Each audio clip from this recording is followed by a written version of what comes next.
Ukrainian drones set fire to another Russian oil refinery as Kyiv kept up its heavy long-range assault on Russian energy infrastructure.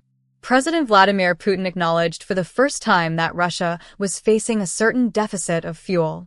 President Volodymyr Zelenskyy described the refinery strikes as long-range sanctions against resources that fuel Russia's war machine. AP reports Ukraine has stepped up attacks on Russian military industries and energy facilities to cut Moscow's war revenue. The refinery campaign has caused widespread shortages, long lines at gas stations, and fuel rationing in many Russian regions. Putin said the attacks were meant to split Russian society and force Russia to halt its battlefield advance.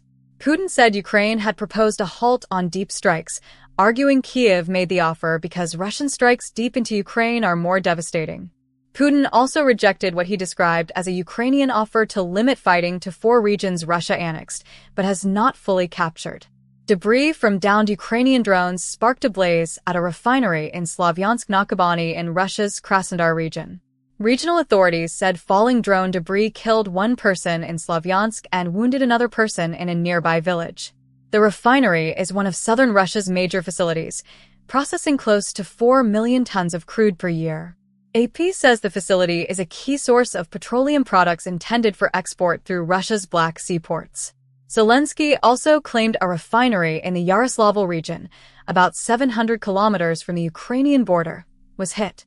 Russian authorities did not immediately report a Yaroslavl refinery strike, though local officials said some roads were closed because of Ukrainian drones. AP reports Ukraine has also tried to choke off fuel deliveries to Russian-held Crimea, where civilian gasoline sales were suspended last weekend.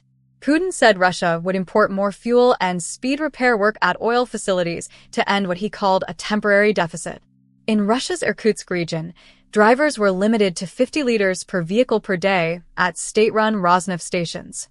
Russia's defense ministry said its forces shot down 213 Ukrainian drones overnight. Ukraine's Air Force said Russia attacked with 142 long-range drones and 8 missiles overnight. The bottom line, Ukraine's drone campaign is turning Russian oil facilities and fuel shortages into a central pressure point in the war.